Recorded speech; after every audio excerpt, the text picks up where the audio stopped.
So gagawa po tayo ng login. Lagyan na po natin yung HTML login na may with style po at division po, DIV. So yan po, nilagyan natin HTML head po, tapos ilalak na po natin yung head. Yan, hindi na po yung body. So lagyan natin ang title, kung ano yung title na gagawin natin, kagaya niya login. Next is style. Ayan po, dyan po natin ilalagay yung mga design na gagawin natin sa ating web or sa ating gagawin na sa coding sa HTML. So yan, maglalagay tayo ng div class. So yung class na gagamitin natin is yan, wrapper.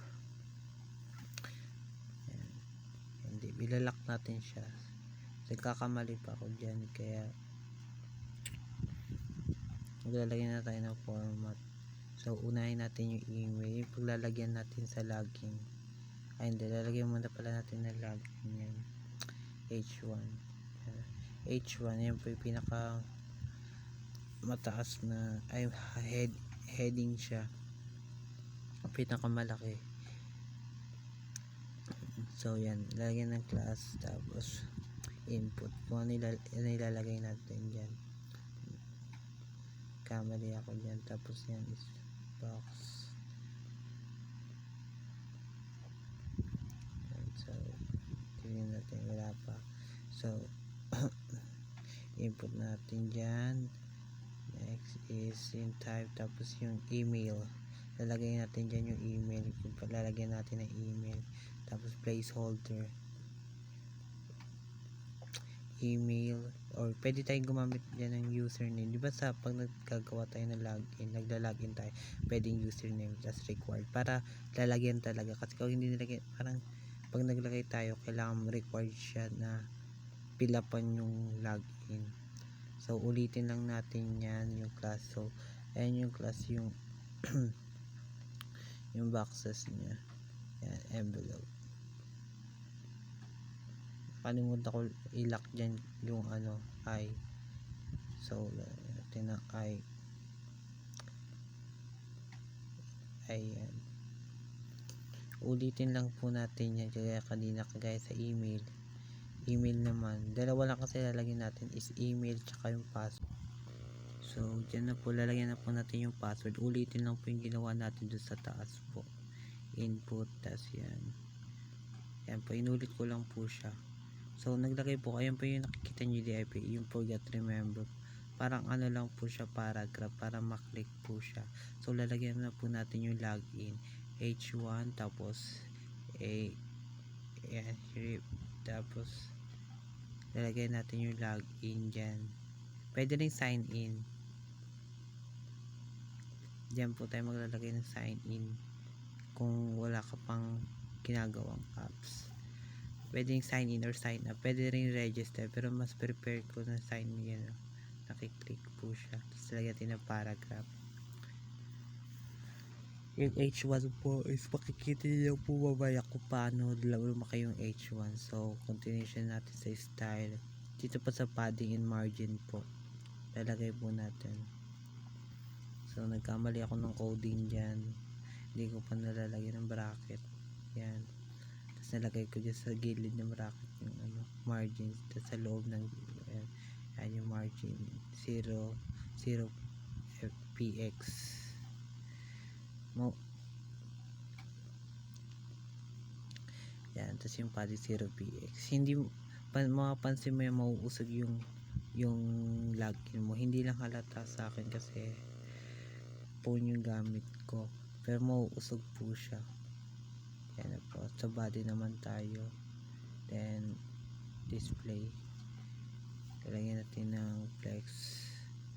Next is justify. Dito naman po sa body, lalagay po natin yung about do sa background natin do sa ating web.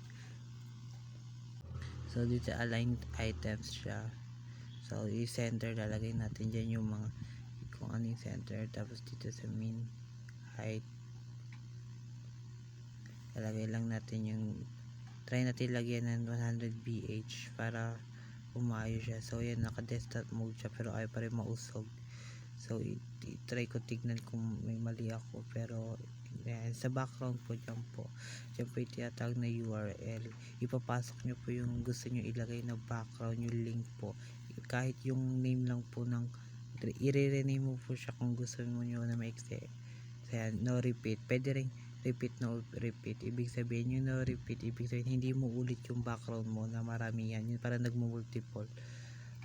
Kailangan kailangan no, ilalagay mo no repeat para hindi pa ulit-ulit yung picture sa background.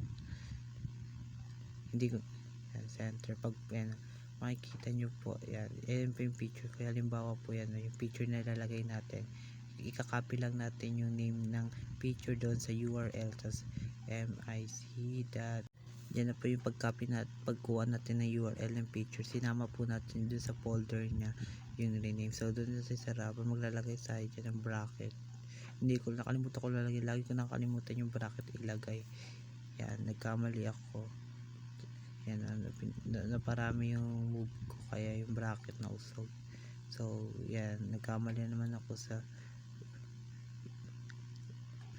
yan sa width yan. Tapos dun sa border, talagay natin yung border, basta lagi tandaan yung top, right, bottom, left.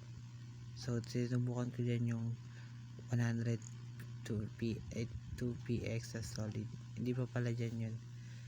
Yan, tapos nilagay 100 yan, 100 try ko yung 100. So 100 again, tapos yun yung kinalabasan. So nagkamali ako dyan kung paano ilalagay yung sa border kasi sumobra siya. Pag clinic mo is try ko bago, hindi ko alam kung bakit nagkamali ako dyan. Lumaki yung border, yung sa image nagagalaw. Yung pala yung nagkamali ako dun sa yung wind yan, yung sukat sa gilid. Mamaya makikita mo nagbago na siya, hindi nasobrahan lang ako ng 400.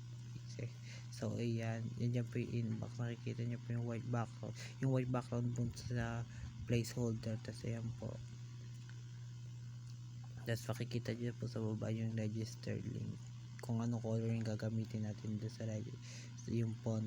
So black, and yan po, yan na po yung result ng gawa ko. Dito po yung white, yung ang ginamit ko po is transparent para mag-blurred po yung pa-box. So tapos H1 po ginamit ko na, tapos violet color sa sign in. And that's all my coding. Thank you very much.